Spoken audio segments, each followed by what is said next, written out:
प्रिय विद्यार्थियों, कक्षा 8 हिंदी विषय में आपका स्वागत है। बेटा, हमने अपनी पाठ्य पुस्तक मेधा के पाठ 1, 2 और 3 पढ़ लिए हैं। आज हम पाठ 4 का भाग 1 पढ़ेंगे तथा समझेंगे। पाठ 4 प्रकृति से सीख एक पर्यावरण लेख है। यह लेख भारत के वर्तमान राष्ट्रपति माननीय रामनाथ कोविंद ने सन 2018 की गर्मियों में अपने शिमला प्रवास के समय लिखा था। इस प्रवास के दौरान उन्होंने प्रकृति के सानिध्य का आनंद उठाया था। इस लेख में उन्होंने सभी को प्रकृति से मिलजुल कर रहने की सीख लेने की बात भी कही है। आइए आज हम पढ़ते हैं पाठ 4 प्रकृति से सीख। मशोबरा में उन्होंने ये लेख लिखा है 25 मई 2018।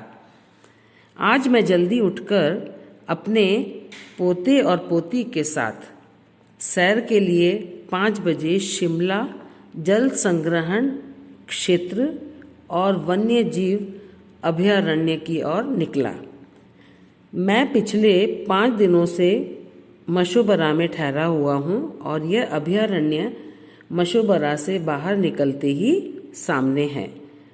शिमला पक्षी विहार शहर से बहुत नज़दीक है, लेकिन शहर के शोरगुल से बहुत दूर भी है। इसी परिकल्पना एक वन के रूप में की गई थी। सोचा गया था कि यहाँ पर फूल पौधे होंगे और शिमला के लिए एक बड़ा जल स्रोत तैयार होगा।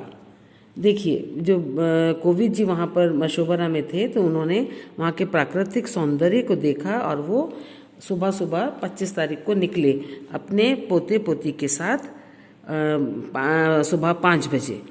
शिमला का जल संग्रहण क्षेत्र जहाँ पे पानी इकट्ठा होता है, संग्रह किया जाता है, इकट्ठा किया जाता है वहाँ, और वन्य जीव अभयारण्य की ओर। अभयारण्य क्या होता है बेटा? अरण्य मैंने जंगल और अभय मैंने बिना डर के। वन के जो जीव हैं, प्राणी हैं, पशु हैं, बिना डर के जिस जंगल में घूमते हैं उसे हम अभयारण्य कहते हैं। और वे 5 दिन से वहाँ ठहरे हुए थे मशोबरा में, और वहाँ से निकलते ही सामने वह अभयारण्य था। और शिमला पक्षी विहार भी शहर से बहुत ही नज़दीक था और शहर के शोरगुल से भी दूर था। इसी अनुमान के साथ उन्होंने जंगल की, वन की कल्पना की, है ना। और वहाँ पे फूल पौधे भी रहे होंगे, सारी बातें उनके दिमाग में आ रही थी। और शिमला के लिए एक बड़ा जल स्रोत तैयार हो सकेगा। उनके दिमाग में आया कि सारे प्राकृतिक सौंदर्य से शिमला के लिए एक बड़ा जल स्रोत, मतलब पानी का एक कनेक्शन तैयार होगा, है ना। और यहाँ आकर मैं प्रकृति की शोभा देखकर मंत्रमुग्ध रह गया, मतलब बहुत खुश हुए वहाँ की शोभा को देख कर के। मैंने यहाँ छिपकर चिड़ियों को देखा, उनकी जादुई आवाज़ सुनी, छोटे छोटे लुभावने जीव जंतुओं की प्राकृतिक सुंदरता और हरियाली देखी। सीधे तनकर खड़े देवदार और ओक के वृक्ष देखे, छोटे बच्चों की खिलखिलाहट सुनी और महसूस किया कि मशोबरा का अपना अलग ही स्वर्ग है। वहाँ जब वो गए घूमने के लिए तो उन्हें बड़ा अच्छा लगा। और वहाँ उन्होंने सामने, पक्षियों के सामने जाते हैं तो वो चुप हो जाते हैं ना, तो उन्हें छिप करके चिड़ियों की आवाज़ें सुनी और जो जीव जंतु थे वहाँ उनको देखा और वहाँ की प्राकृतिक सुंदरता को देखा, वहाँ की हरियाली देखी।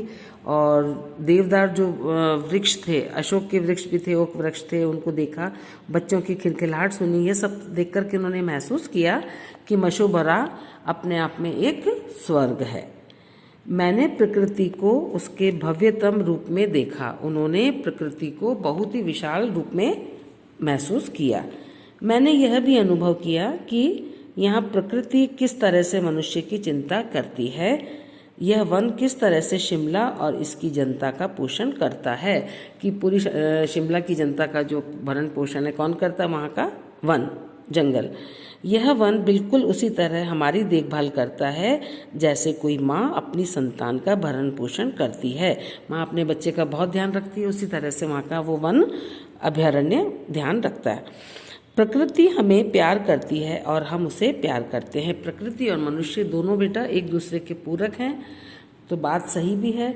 अगर हम अपनी प्रकृति का ध्यान रखेंगे तो निश्चित रूप से प्रकृति हमारा ध्यान रखेगी कि हम प्रकृति को कोई नुकसान न पहुंचाएं और उसका ध्यान रखें।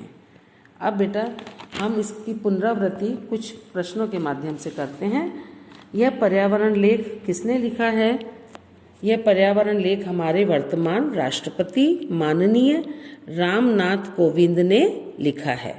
कब लिखा था? सन 2018 की गर्मियों में शिमला प्रवास के दौरान, जब वे शिमला घूमने गए वहाँ पर उन्होंने इस लेख को लिखा था। क्यों लिखा था?